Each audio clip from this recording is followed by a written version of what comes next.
La Bible en un an, le 2 avril, le livre de Deutéronome, chapitre 21, verset 1 au chapitre 23, verset 1, le livre des psaumes, chapitre 74, verset 1 à 23, le livre des proverbes, chapitre 11, versets 27 et 28, l'épître aux Hébreux, chapitre 10, versets 1 à 18. Le livre du Deutéronome, chapitre 21. Si dans le pays dont l'Éternel ton Dieu te donne la possession, l'on trouve étendu au milieu d'un champ un homme mort, sans que l'on sache qui l'a tué, tes anciens et tes juges iront mesurer les distances à partir du cadavre jusqu'aux villes des environs. Quand on aura déterminé quelle est la ville la plus proche du cadavre, les anciens de cette ville prendront une génisse qui n'ait jamais servi au travail, ni été attelée avec un joug. Ils la feront descendre vers un torrent qui n'arrête jamais de couler et où il n'y ait ni culture ni semence, et là ils lui briseront la nuque dans le torrent. Alors les prêtres, les descendants de Lévi, s'approcheront. En effet, l'Éternel ton Dieu les a choisis pour qu'ils le servent et bénissent au nom de l'Éternel, et ce sont eux qui doivent juger toute contestation et toute blessure. Tous les anciens de la ville la plus proche du cadavre laveront leurs mains sur la génisse à laquelle on a brisé la nuque dans le torrent. Prenant la parole, ils diront: Nos mains n'ont pas versé ce sang et nos yeux ne l'ont pas vu verser. Pardonne, Éternel, à ton peuple Israël que tu as racheté. Ne charge pas ton peuple Israël de ce sang innocent. Alors ce sang ne sera pas porté à son compte. Ainsi tu feras disparaître du milieu de toi le sang innocent en faisant ce qui est droit aux yeux de l'Éternel. Lorsque tu iras à la guerre contre tes ennemis, si l'Éternel les livre entre tes mains, que tu fasses des prisonniers parmi eux, peut-être verras-tu parmi les prisonnières une belle femme et auras-tu le désir de l'épouser. Alors tu la conduiras à l'intérieur de ta maison. Elle se rasera la tête, se coupera les ongles et quittera les vêtements qu'elle portait quand elle a été faite prisonnière. Elle habitera chez toi et elle pleurera son père et sa mère pendant 1 mois. Après cela, tu t'uniras à elle, tu deviendras son mari et elle sera ta femme. Si elle cesse de te plaire, tu la laisseras aller où elle voudra. Tu ne pourras pas la vendre pour de l'argent ni la traiter comme une esclave parce que tu l'auras humiliée. Supposons qu'un homme qui a 2 femmes aime l'une mais pas l'autre, et qu'il ait des fils dont l'aîné soit de la femme qu'il n'aime pas. Quand il partagera son bien entre ses fils, il ne pourra pas reconnaître comme premier-né le fils de celle qu'il aime à la place du fils de celle qu'il n'aime pas et qui est vraiment l'aîné. Il reconnaîtra au contraire comme premier-né le fils de celle qu'il n'aime pas, et il lui donnera une double portion de son bien, car ce fils est le premier de ses enfants, le droit d'aînesse lui appartient. Supposons qu'un homme ait un fils désobéissant et rebelle, qui n'écoute ni son père ni sa mère et ne leur obéissent pas, même après qu'ils l'ont puni. Le père et la mère le prendront et le conduiront vers les anciens de sa ville, à la porte de l'endroit qu'il habite. Ils diront aux anciens de sa ville: Voici notre fils qui est désobéissant et rebelle, qui ne nous écoute pas et qui se livre à des excès et à l'ivrognerie. Tous les hommes de sa ville le lapideront. Il sera puni de mort. Tu extirperas ainsi le mal du milieu de toi, afin que tous les Israélites en entendent parler et éprouvent de la crainte. Si tu exécutes un homme qui a commis un crime digne de mort, et que tu le pendes à une potence, son cadavre ne passera pas la nuit sur le bois.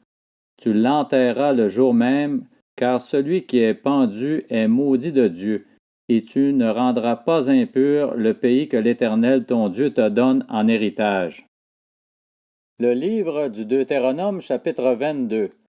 Si tu vois le bœuf ou la brebis de ton frère en train d'errer, tu ne les ignoreras pas, tu les ramèneras à ton frère. Si ton frère n'habite pas près de toi et que tu ne le connaisses pas, tu prendras l'animal chez toi et il restera avec toi jusqu'à ce que ton frère le réclame. alors tu le lui rendras. Tu feras de même pour son âne, pour son vêtement, pour tout objet qu'il aurait perdu et que tu trouverais. Tu n'as pas le droit de les ignorer. Si tu vois l'âne ou le bœuf de ton frère tomber sur le chemin, tu ne l'ignoreras pas, tu l'aideras à le relever. Une femme ne portera pas une tenue d'homme et un homme ne mettra pas des vêtements de femme, car celui qui fait cela est en horreur à l'Éternel ton Dieu. Si tu rencontres en chemin un nid d'oiseau sur l'arbre ou par terre, avec des petits ou des œufs, et la mère couchée sur les petits ou sur les œufs, tu ne prendras pas la mère et les petits. Tu laisseras partir la mère et tu ne prendras que les petits, afin d'être heureux de vivre longtemps. Si tu construis une maison neuve, tu feras une balustrade autour de ton toit afin de ne pas charger ta maison de sang dans le cas où quelqu'un en tomberait.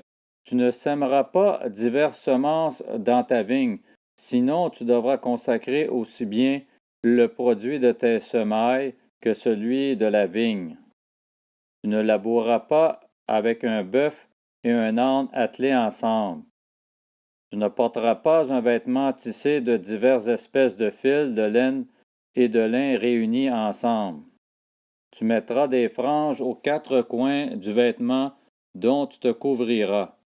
Supposons qu'un homme qui a épousé une femme et s'est uni à elle se mette ensuite à la détester, à lui attribuer des actes criminels et à porter atteinte à sa réputation en disant « J'ai épousé cette femme, je me suis approché d'elle et je ne l'ai pas trouvée vierge. » Alors le père et la mère de la jeune femme prendront les preuves de sa virginité et les produiront devant les anciens de la ville à la porte. Le père de la jeune fille dira aux anciens, « J'ai donné ma fille en mariage à cet homme, et il s'est mis à la détester. » Il lui attribue des actes criminels en disant qu'il n'a pas trouvé ma fille vierge. Or voici les preuves de la virginité de ma fille. Et ses parents déplieront son drap devant les anciens de la ville.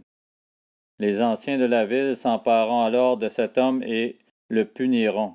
De plus, parce qu'il a porté atteinte à la réputation d'une vierge d'Israël, ils le condamneront à une amende de 100 pièces d'argent qu'ils donneront au père de la jeune femme. Elle restera sa femme et il ne pourra pas la renvoyer tant qu'il vivra.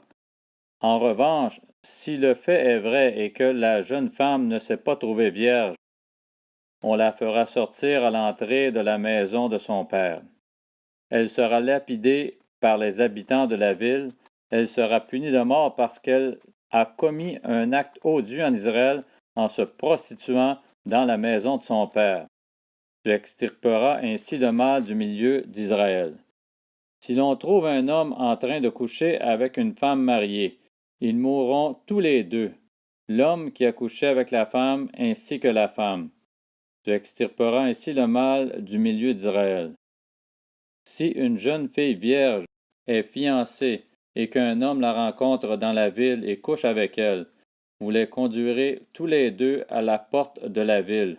Vous les lapiderez, ils seront punis de mort. La jeune fille pour n'avoir pas crié dans la ville, et l'homme pour avoir déshonoré la femme de son prochain. Tu extirperas ainsi le mal du milieu de toi. Mais si c'est dans les champs et que cet homme rencontre la jeune femme fiancée, s'empare d'elle et couche avec elle, seul l'homme qui aura couché avec elle sera puni de mort. Tu ne feras rien à la jeune fille. Elle n'est pas coupable d'un crime digne de mort, car c'est le même cas que celui où un homme se jette sur son prochain et lui enlève la vie. La jeune fille fiancée que cet homme a rencontrée dans les champs a pu crier sans qu'il y ait eu personne pour la secourir. Si un homme rencontre une jeune fille vierge non fiancée, s'empare d'elle et couche avec elle, et qu'on vienne à les surprendre, l'homme qui aura couché avec la jeune fille donnera 50 pièces d'argent au père de celle-ci. De plus, parce qu'il l'a déshonorée, il la prendra pour femme et il ne pourra pas la renvoyer tant qu'il vivra. Le livre du Deutéronome chapitre 23. Personne ne prendra la femme de son père et ne soulèvera la couverture de son père. Le livre des Psaumes, chapitre 74. Cantique d'Asaph. Pourquoi, ô Dieu, nous rejettes-tu définitivement? Pourquoi t'irrites-tu contre le troupeau dont tu es le berger? Souviens-toi de ton peuple que tu as acquis autrefois, que tu as racheté pour en faire une tribu qui t'appartienne. Souviens-toi du mont Sion où tu faisais ta résidence. Porte tes pas vers ces endroits toujours en ruine. L'ennemi a tout dévasté dans le sanctuaire. Tes adversaires ont rugi au milieu de ton temple. Ils ont établi pour signe leur signe. On les a vus pareils à ceux qui lèvent la hache dans une épaisse forêt, quand ils ont brisé toutes les sculptures à coups de masses et de marteaux. Ils ont mis le feu à ton sanctuaire. Ils ont abattu, profané la demeure de ton nom. Ils disaient dans leur cœur, traitons-les tous avec violence. Ils ont brûlé dans le pays tous les lieux saints. Nous ne voyons plus nos signes. Il n'y a plus de prophètes et personne parmi nous qui sache jusqu'à quand, ô Dieu, l'adversaire va-t-il proférer ses insultes et l'ennemi mépriser sans cesse ton nom? Pourquoi retires-tu ta main droite? Sors-la, détruis l'adversaire. Dieu est mon roi depuis les temps anciens, lui qui accomplit des délivrances sur toute la terre. Tu as fendu la mer par ta puissance, tu as brisé les têtes des monstres sur les eaux, tu as écrasé la tête du Léviathan, tu l'as donné pour nourriture aux habitants du désert. Tu as fait jaillir des sources et des torrents, tu as mis à sec des fleuves qui n'arrêtaient jamais de couler. À toi appartient le jour, à toi appartient la nuit. Tu as établi la lune et le soleil. Tu as fixé toutes les limites de la terre, tu as formé l'été et l'hiver. Souviens-toi que l'ennemi insulte l'Éternel et qu'un peuple rempli de folie méprise ton nom. Ne livre pas aux bêtes la vie de ta tourterelle. N'oublie pas définitivement le sort des malheureux qui t'appartiennent. Prête attention à ton alliance, car les endroits retirés du pays sont pleins de repères de brigands. Que l'opprimé ne fasse pas demi-tour couvert de honte, que le malheureux et le pauvre célèbrent ton nom. Lève-toi, ô Dieu, défends ta cause. Souviens-toi des insultes que le fou t'adresse chaque jour. N'oublie pas les cris de tes adversaires, le tapage sans cesse grandissant de ceux qui s'attaquent à toi. Le livre des Proverbes, chapitre 11. Celui qui recherche le bien s'attire la faveur, mais celui qui poursuit le mal en devient la victime. Celui qui se confie dans ses richesses tombera, tandis que les justes verdiront comme le feuillage. L'Épître aux Hébreux, chapitre 10. La loi, en effet, possède une ombre des biens à venir, et non l'exacte représentation de la réalité.